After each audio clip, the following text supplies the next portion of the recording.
Greetings and well met. My name is Giovanni Scarpati and I'm a designer on the Hearthstone team. In Kobolds and Catacombs, you dungeoneer deep into the depths of the Kobold mines. In the Witchwood, you champion new heroes to face off against Hagatha and the monsters outside Gilneas. But, in the spirit of the Boomsday Project, you'll be doing something a bit more experimental. Puzzles. When you enter Dr. Boom's puzzle lab, you'll be met with a screen similar to those of previous solo adventures. This is Boom Labs. We do good work for bad ends. Each lab represents one of 4 different puzzle types: lethal, mirror, board clear, and survival. However, this time around you can progress through the labs in any order. If you ever get stuck or want to try something else, you're free to jump around. Within each puzzle lab, you'll have the opportunity to help each of Dr. Boom's head scientists and their assistants with experiments by solving puzzles.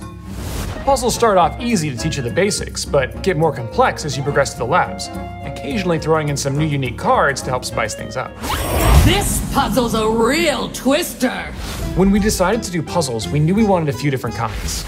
Lethal was an obvious choice. These types of puzzles have been circulating through the community since the dawn of Hearthstone.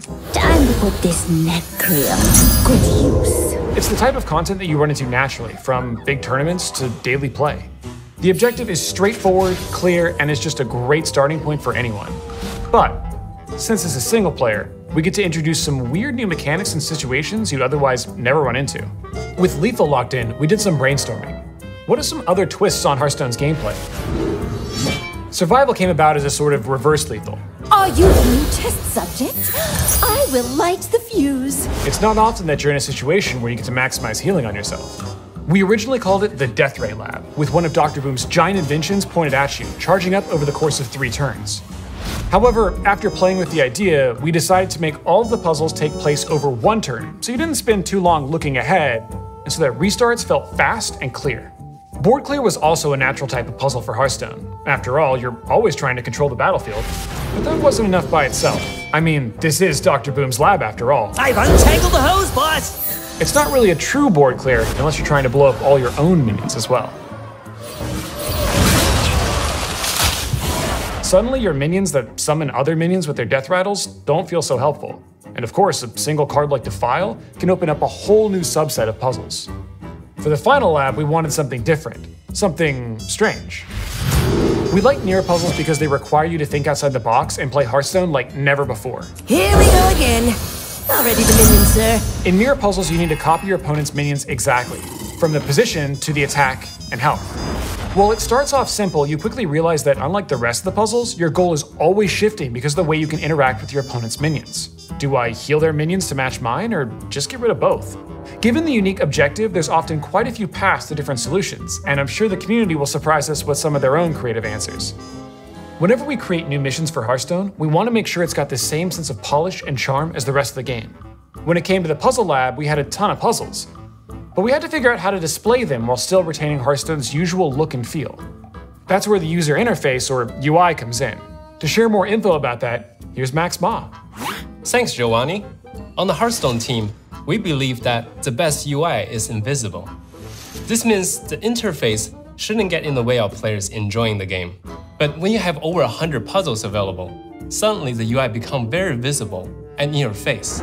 Imagine selecting a puzzle, loading up the game, finishing in a couple of minutes, and then backing out to select the next one, and repeat this for over 100 times.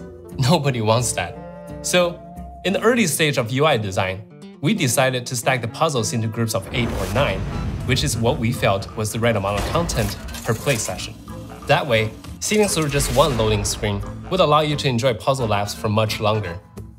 Also, if you decided that you need to take a break, you'll be able to leave at any time and come back later to resume where you left off. Next, let's talk about transitions between puzzles. When you successfully solve a puzzle, everything on the board and in your hand vanishes and is replaced by new minions and new cards for the next one. There is a lot going on behind the scenes to ensure the transition is fast and smooth.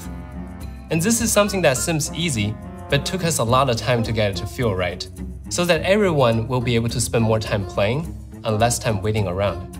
We know puzzle labs can get challenging, and we want to make our players feel comfortable with experimenting, being creative, and most importantly, unafraid of making mistakes. So we added something just to help you with that. It's the reset button. If you find yourself stumped, cast the wrong spell, attacked the wrong minion, or did things in the wrong order, that's okay. All you need to do is hit the reset button and try again. We actually got a little help from Giovanni as we're designing the UI. Remember the sliding panel on the puzzle selection screen?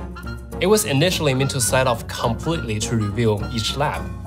But one day Giovanni stopped at my desk and saw an early sketch of that screen and said, "Oh, that looks like a progress bar." And that made us think, what would a progress bar look like in Dr. Boom's lab, where explosives are lying around? That's where we came up with the idea of using a sliding, blast-proof door to slowly unveil each puzzle lab as players progress. Thanks, Max. We've already shared a lot about the puzzle labs, but we need to talk about its finale before we end. The puzzles ramp up in difficulty as you work your way through the different labs. But the most difficult puzzles of all are against Dr. Boom. Boy, are these puzzles rough. Science is the answer. What was the question again?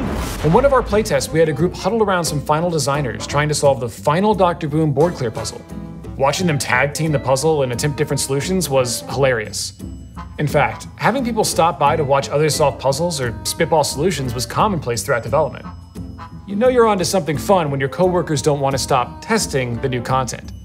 Even Dave Kosak, the lead mission designer, spent over an hour being stuck on a puzzle and couldn't help test the rest of the content because he absolutely refused to look up the answer. We had a ton of fun crafting these puzzles, and we can't wait to see you experiment with them. Dr. Boom has hired you to do science, so go forth and do science in whatever order you want. We've built the puzzle lab to be just that, and we hope you'll enjoy it.